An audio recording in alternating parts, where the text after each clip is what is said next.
Assalamualaikum warahmatullahi wabarakatuh. Selamat berjumpa kembali dalam channel belajar Smart Student Institute. Untuk kali ini kita akan membahas mata pelajaran fisika dengan materi gerak harmonik sederhana atau getaran. Tentunya adik-adik sudah pernah mendengar istilah tentang getaran. Getaran itu apa? Getaran itu adalah gerak bolak-balik di sekitar titik setimbang.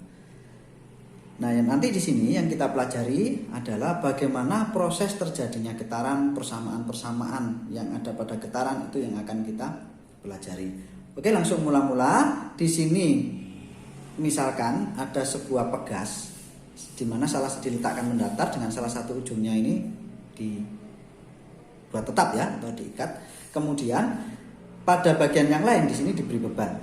Katakanlah beban ini dengan massa M. Nah, lantai ini licin sehingga di sini tidak ada gaya gesek antara beban dengan lantai. Tentunya masih ingat pada hukum Hooke, apabila sebuah pegas itu ditarik dengan suatu gaya, maka nanti besarnya gaya itu akan sebanding dengan perubahan panjangnya. Kalau kita tulis persamaannya ini nanti ya, F itu sama dengan K dikali X. Dengan K konstanta pegas dan X itu adalah perubahan panjangnya. Sekarang di sini beban ini kita simpangkan sejauh ini, kita simpangkan di sini. Kemudian nanti kita lepaskan, maka nanti tentunya di sini akan terjadi gerak bolak-balik. Bisa membayangkan ya. Nah, kenapa hal ini bisa terjadi?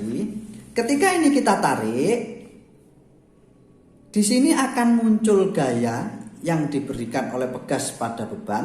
Nah, ini tadi sebesar konstanta pegas dikali dengan simpangannya dari titik setimbangnya. Nah, ketika nanti berada di posisi maksimum, misalkan simpangannya itu sebesar A, maka besar gayanya sebesar sebesar K dikali A. Apabila nanti bendanya ini dilepaskan sudah bergerak, katakanlah sudah mencapai posisi di sini misalkan ya. Nah, di sini tentunya nanti berbeda. Tentunya nanti gayanya di sini berubah menjadi lebih kecil.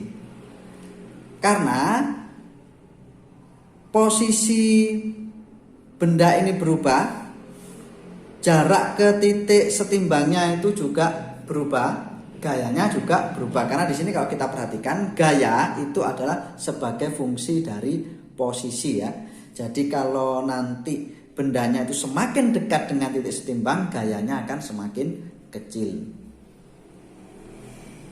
Jadi dapat kita bayangkan, ketika benda ini kita lepas, kemudian bendanya itu bergerak, di sini gayanya semakin lama semakin kecil, dan ketika di titik setimbang gayanya menjadi 0 gitu ya.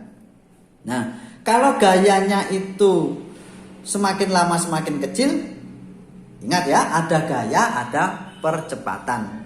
Kalau ada benda bergerak ya, ada gaya yang bekerja pada benda sehingga benda itu bergerak, maka ada percepatan. Itu sesuai dengan hukum Newton 2. Pada hukum Newton 2 ada gaya, ada percepatan. Ini selalu diingat.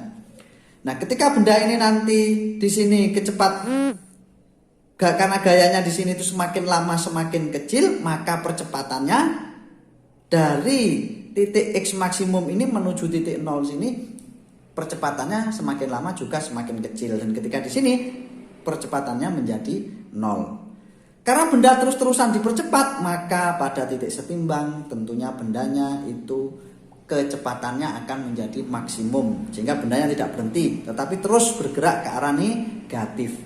Ketika benda bergerak ke arah negatif, muncul lagi gaya karena ada simpangan lagi. Muncul lagi gaya, tapi sekarang gayanya arahnya tidak ke kiri tetapi ke arah kanan. Misalkan bendanya ketika menyimpang di sini. Ini muncul lagi di mana gayanya semakin lama nilainya semakin besar.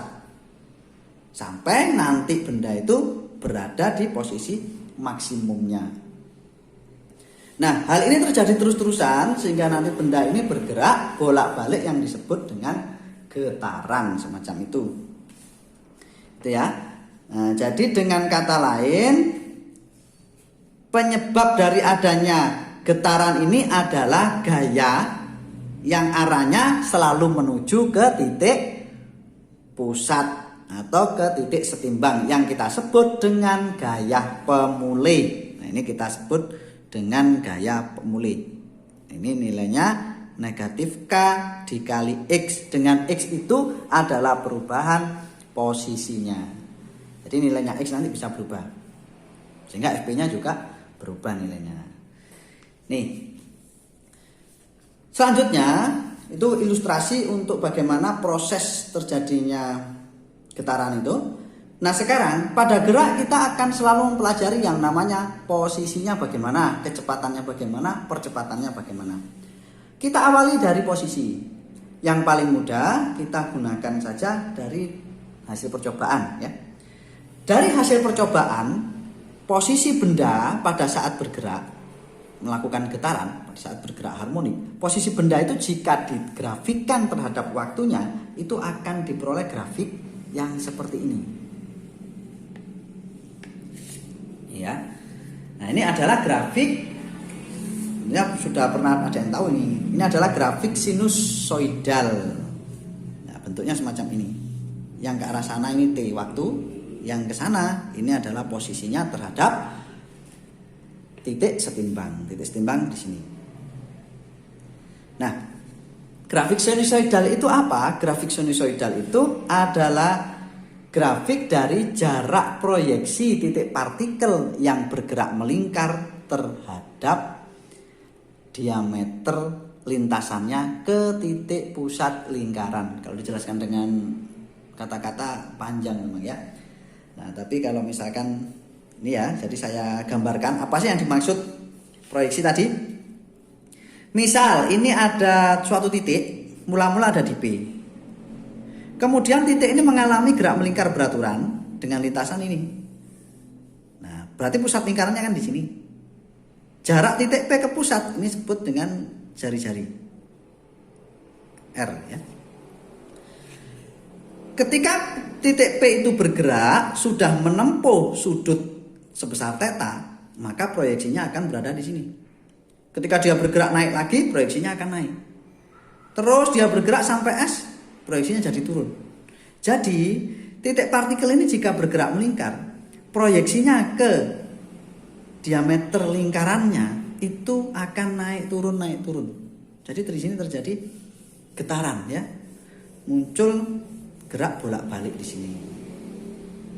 Kalau digrafikkan, nah ini semacam ini. Ini sama dengan grafik pada getarannya. Sekarang karena pada getaran itu grafiknya sama, maka persamaannya juga bisa kita dekati, kita samakan.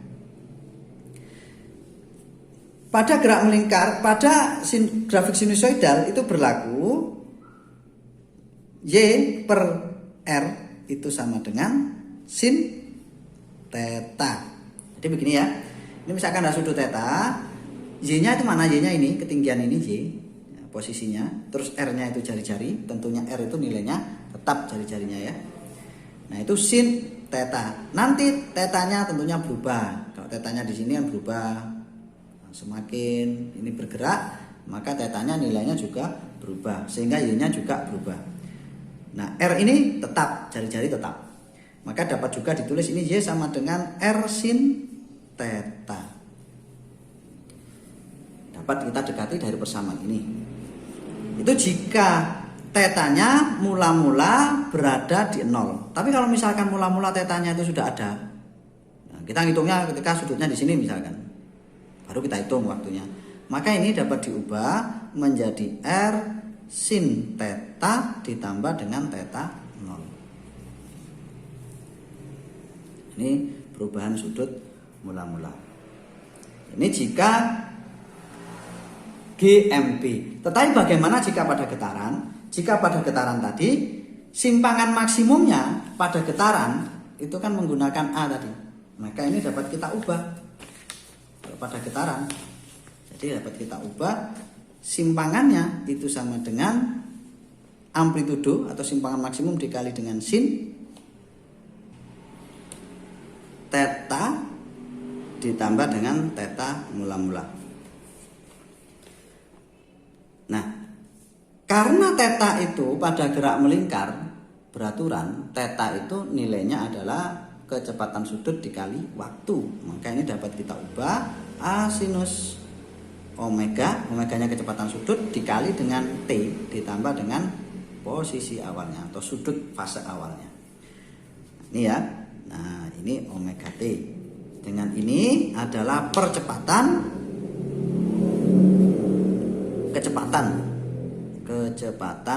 sudut.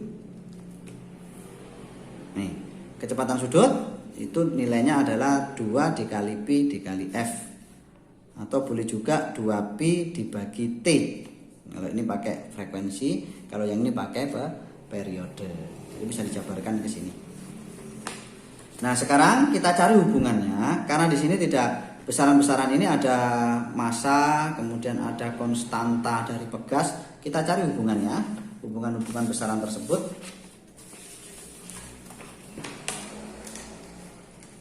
Nah, kalau kita amati tadi ya. Nah, sebelum kita cari hubungannya, sebaiknya kita cari, karena kita sudah tahu persamaan posisinya. Persamaan posisinya itu tadi A sinus omega T ditambah theta 0. Nah, dengan posisi maksimumnya atau simpangan maksimumnya itu sebesar A.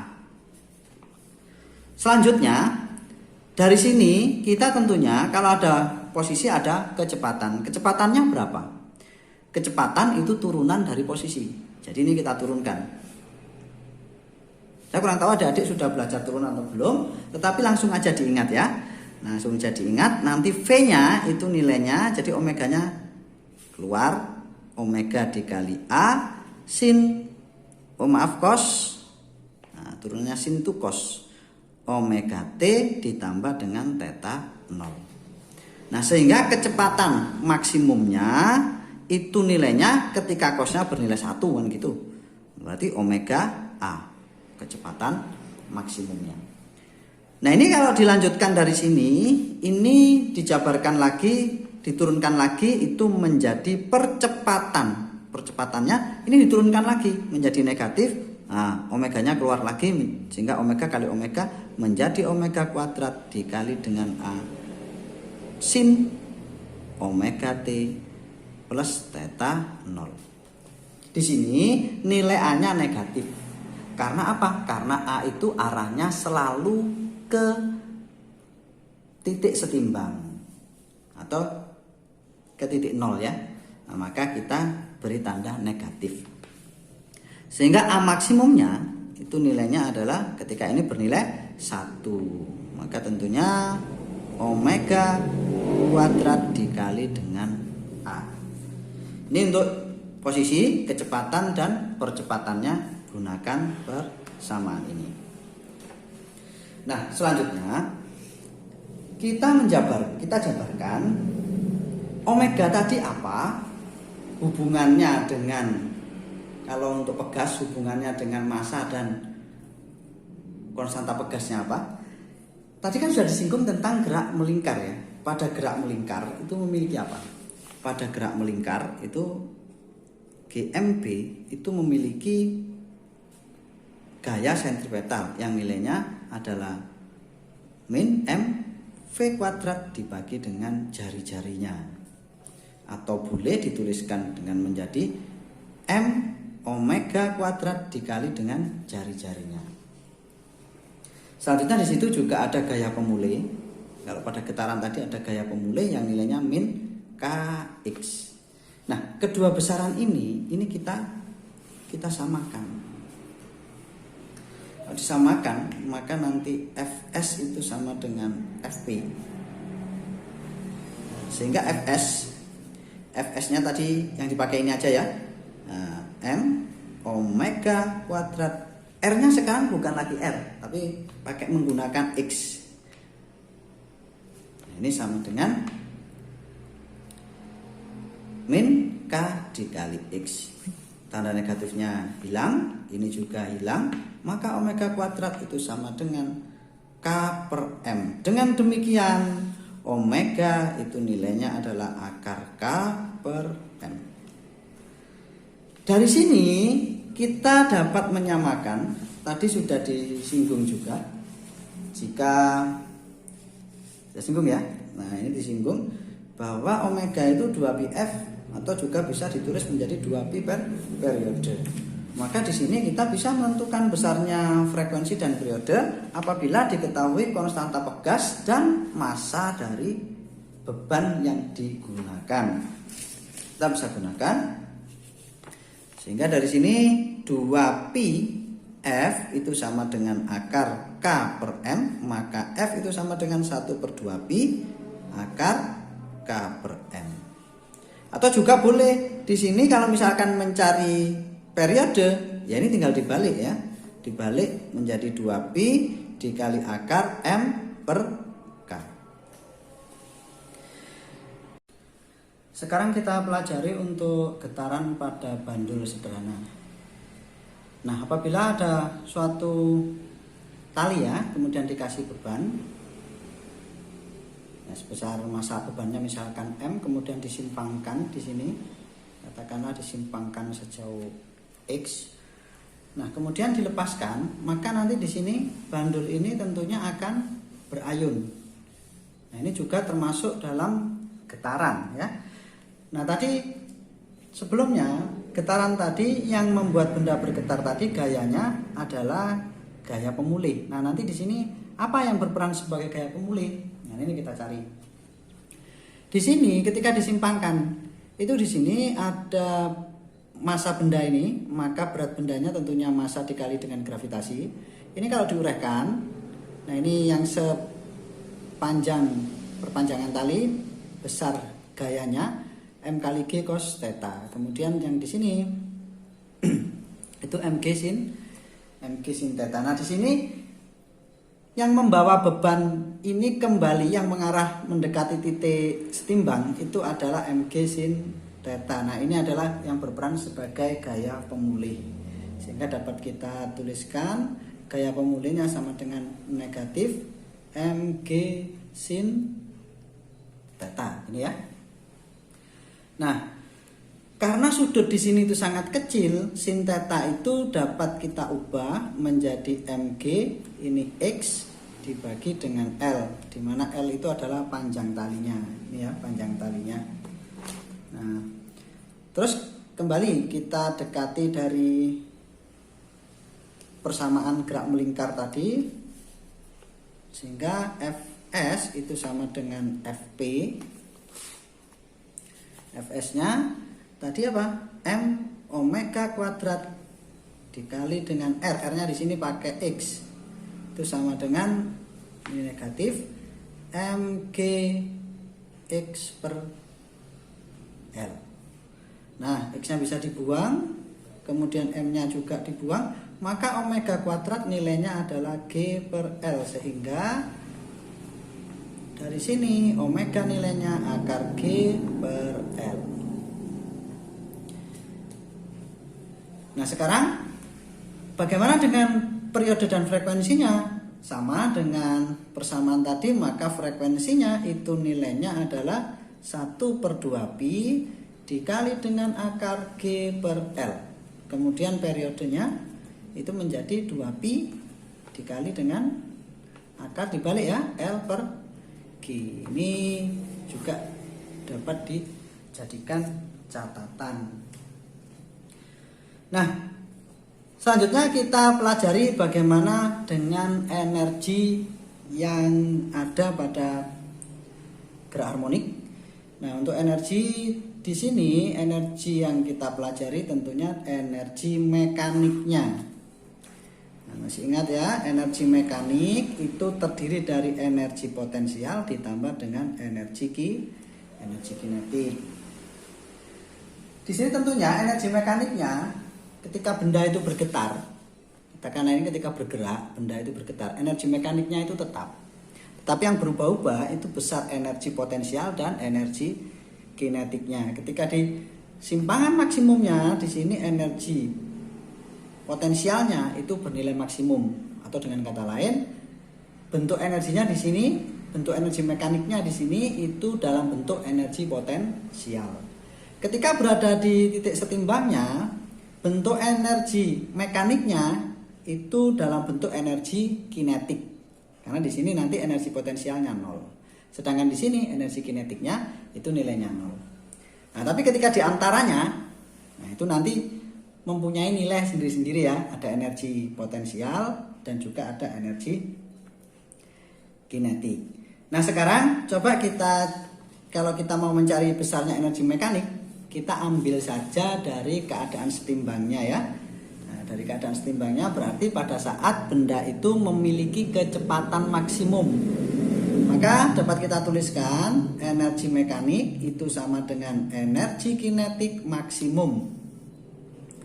Nah, dari sini energi kinetik maksimumnya itu nilainya adalah setengah dikali massa beban yang bergetar dikali dengan kecepatan maksimumnya.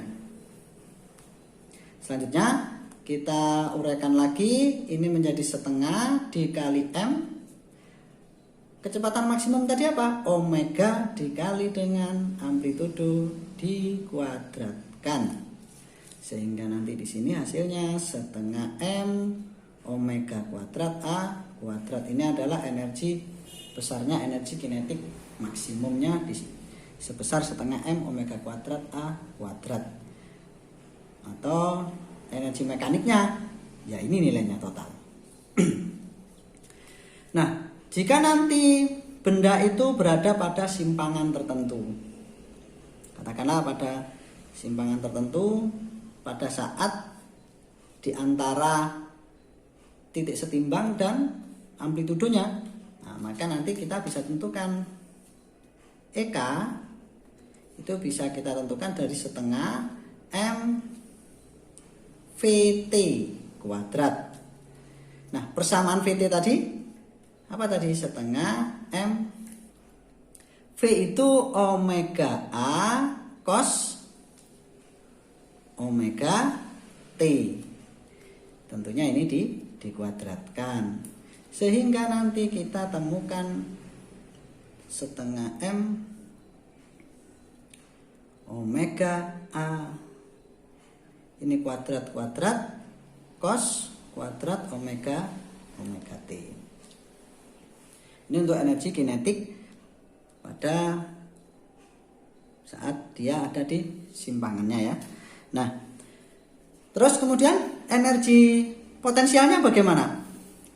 Tadi kan begini ya, energi mekanik pada saat di titik setimbang dia dalam bentuk energi kinetik.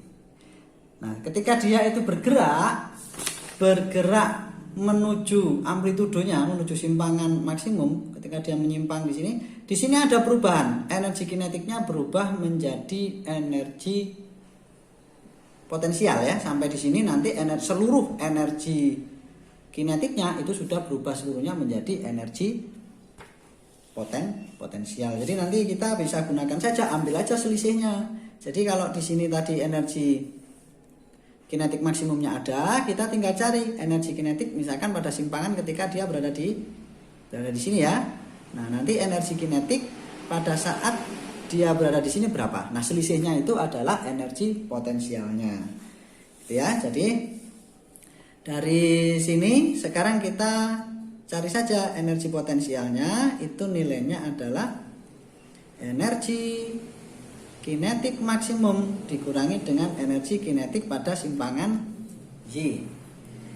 Nah, ini sekarang kita tuliskan untuk energi mekanik, energi kinetiknya maksimum ini tadi, ini setengah M omega kuadrat A kuadrat.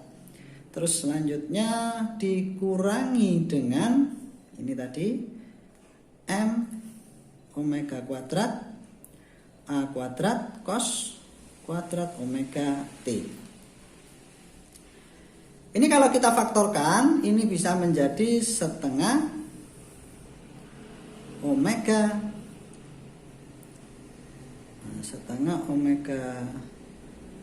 kuadrat A kuadrat. Nah, ini 1 dikurangi dengan cos kuadrat omega T. Nah, ini nilainya apa? Dalam identitas ini adalah sin kuadrat omega T di matematika ya. Jadi ini bisa dituliskan setengah omega kuadrat A kuadrat sin kuadrat omega T. Kalau kita amati sekarang, saya garis dari sini ke sini ya. Ini apa ini? Ini adalah persamaan dari simpangan tadi kan. Persamaan dari simpangan yang dikuadratkan. Sehingga energi potensial itu dapat dicari dari persamaan setengah omega kuadrat Y kuadrat. Atau simpangan kuadratnya. Pada saat dia berada pada simpangan Y, ini bisa kita pakai untuk menentukan besarnya energi kinetik, untuk energi potensialnya. Nah berikutnya, jadi sekarang persamaannya bisa kita sederhanakan. Kalau begitu, energi potensial maksimumnya berapa? Nah, berarti energi potensial maksimum tentunya sama, energi potensial maksimum sama dengan ini tadi. Oh maaf ya, ini kurang M ini tadi. Nah ini ada M-nya harusnya. Nah ini energi potensial itu setengah M omega kuadrat. Tentunya simpangannya ketika dia berada di nilai maksimum menjadi A kuadrat. Nah ini untuk energi potensial maksimum. Nah dengan kata lain dapat dituliskan, untuk mempermudah jika kita nanti yang diketahui itu adalah nilai dari simpangannya, maka kita gunakan untuk menentukan energi kinetik. Maka energi kinetik tentunya apa? Energi potensial maksimum dikurangi dengan energi potensial pada simpangan Y.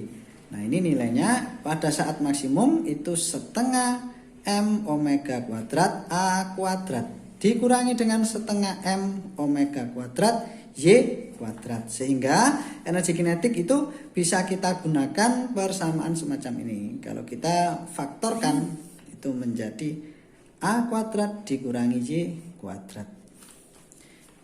Ini untuk persamaan energi kinetik pada simpangan,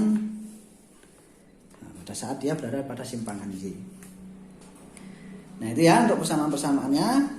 Nah, jadi kita sekarang bisa menggunakan dari simpangan saja untuk mencari energi kinetik ataupun untuk mencari energi potensial, karena nanti lebih mudah. Karena biasanya diketahui kan simpangannya. Nah, itu ada deh untuk materinya. Untuk berikutnya, mari kita coba untuk membahas beberapa soal. Nah, di sini ada soal, ini nomor 1. Sebuah titik materi melakukan gerak harmoni dengan amplitudo 5 cm. Berapakah simpangannya pada saat sudutnya 60 derajat? Nah ini langsung aja persamaan simpangan pada getaran itu A sinus omega T. Nah ini A-nya berapa? A-nya 5 cm. Kemudian sin sudutnya tadi 60, berarti omega T-nya 60. Sehingga 5 dikali sin 60 setengah akar 3. Jadi jawabannya 5/2 akar 3, tentunya dalam satuan cm. Terus nomor 2, jika massa beban yang digantung pada ujung bawah pegas 1 kg, maka periode getaran 3 sekon. Jika massa beban dilipatkan menjadi 4 kg, maka tentukan periode getarannya. Nah kita tadi sudah tahu persamaan periode itu apa tadi? Periode 2pi kalau pada pegas akar M per K. Gitu ya. Nah, di sini untuk 2pi ini kan konstan, nilainya tetap. Sedangkan K juga pegasnya tidak berubah, nilainya tetap. Maka ini dapat disimpulkan bahwa T itu nilainya sebanding dengan akar M. Sehingga kita bisa tuliskan itu persamaan menggunakan T1 per T2 itu sama dengan akar M1 per akar M2. Nah, selanjutnya T1-nya tadi 3 per T2 sama dengan akar 1 dibagi dengan akar 4. Gitu ya. Nah, sehingga nanti ini hasilnya adalah 1/2 kan gitu. Maka T2-nya 3 per T2 itu sama dengan setengah. Maka T2-nya tentunya 3 kali 2 hasilnya 6. 6 sekon. Terus lanjut ke nomor 3. Sebuah benda melakukan gerak harmonik sederhana maksudnya ini dengan periode T. Jika mula-mula benda berada pada titik setimbangnya, berarti keadaan nolnya, θ nolnya itu bernilai 0 ya. Berapakah waktu yang diperlukan benda agar simpangan sama dengan setengah amplitudo? Yang ditanya waktu. Jadi persamaan kita kembali lagi pada persamaan Y sama dengan A sinus omega T. Harusnya kan tadi tambah θ nol. Tapi θ nolnya di sini nilainya karena dia berawal dari keadaan setimbang, berarti tambah 0. Nah ini tadi setengah amplitudo, setengah A. Ini nilainya A, kemudian ini sin omega T. Hanya coret saja.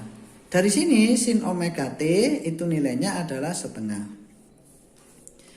Nah, sin omega T itu sama dengan sin berapa yang nilainya setengah? Itu sin 3, sin 30. Sin 30 jika dirubah dalam radian menjadi sin pi per 6. Kalau mau merubah ke radian, dari derajat dirubah ke radian itu dikalikan dengan 2 pi per 360 gitu ya. Nah, terus kemudian di sini ini nilainya sin omega T. Ya, ini sin omega itu tadi 2 pi dibagi dengan periode. Ini omeganya. Nah, dari sini sinnya bisa dibuang. Kemudian pi dengan pi dibuang. Sehingga T itu nanti akan menjadi periode per 12. Ini jawabannya ya. Kita lanjutkan ke nomor 4. Sebuah benda bermasa 2 gram digetarkan menurut persamaan Y sama dengan 0,5 sin 600 T. Nah ini apa ini? Ini omeganya, sedangkan ini amplitudonya. Nah tentukan kecepatan dan percepatan benda saat T sama dengan 0,3 sekon. Persamaan kecepatan itu turunan dari sini. Ini harus diturunkan 600 dikali 0,05 dikali cos 600 T. Ini dikalikan hasilnya adalah 30 cos 600 T. Kalau kita masukkan T-nya nilainya 0,3, ini menjadi cos 600 kali 0,3. 600 kali 0,3. Maka hasilnya di sini 30 cos 180. Maka 30 cos 180, cos 180 itu berapa? Negatif 1 ya. Maka nanti V-nya nilainya adalah negatif 30 meter per sekon. Selanjutnya kita cari percepatannya, persamaan percepatan. Itu nilainya adalah diturunkan lagi dari sini. Dari 30 cos 600 berarti menjadi 600 dikali 30 dikali sin. Ini jangan lupa negatif tadi. Sin 600 T. Dengan T-nya langsung aja masukkan ya 0,3. Sehingga ini kalau dikalikan negatif 18.000 sin 180. Sin 180 0. Maka ini 0 kali 18.000 ya 0.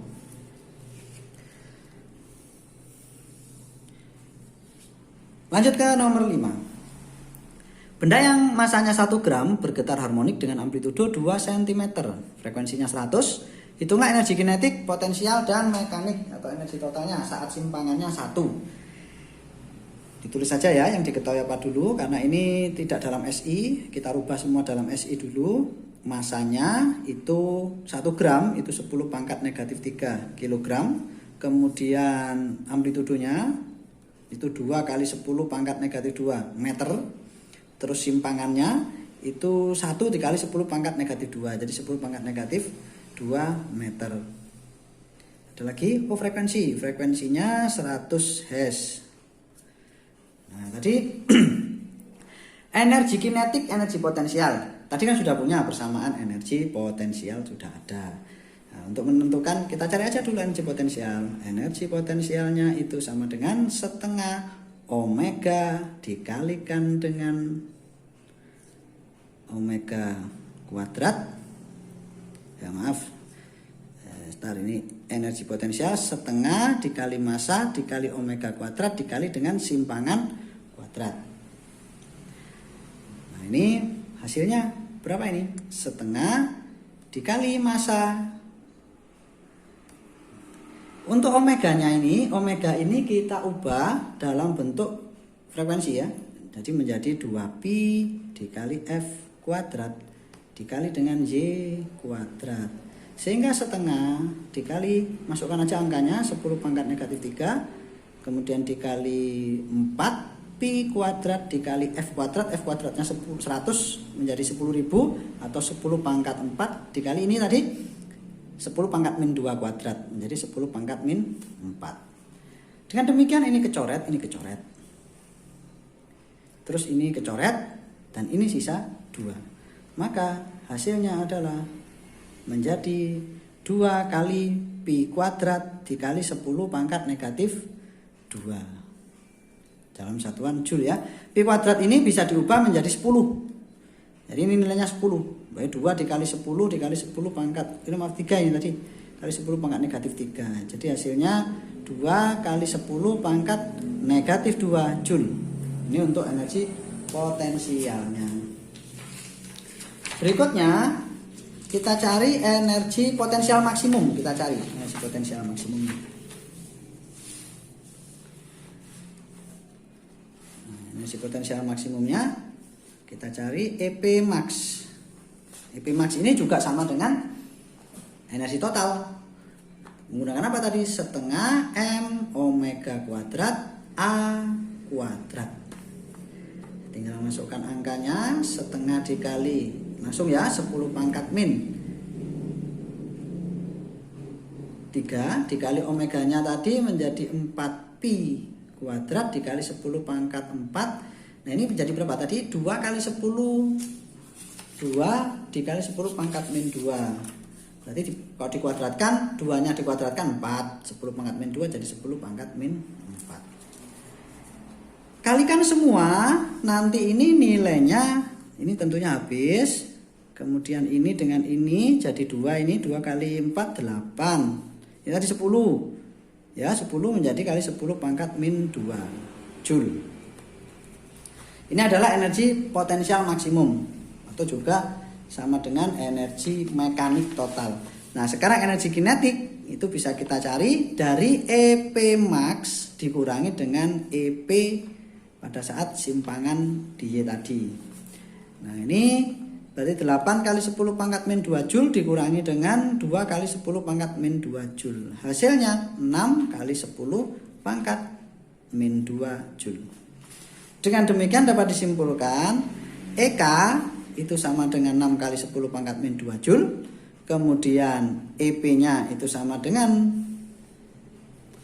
2 kali 10 pangkat min 2 joule. Dan energi totalnya atau energi mekaniknya nilainya tadi berapa? 8 ya. 8 kali 10 pangkat negatif 2 joule. Nah, ini adik-adik untuk beberapa contoh soal. Tetap lanjutkan ya dengan mencari soal-soal lain dan terus latihan soal supaya semakin lancar. Bisa itu karena terbiasa. Oke, terima kasih. Semoga apa yang kita pelajari bermanfaat. Saya akhiri. Assalamualaikum warahmatullahi wabarakatuh.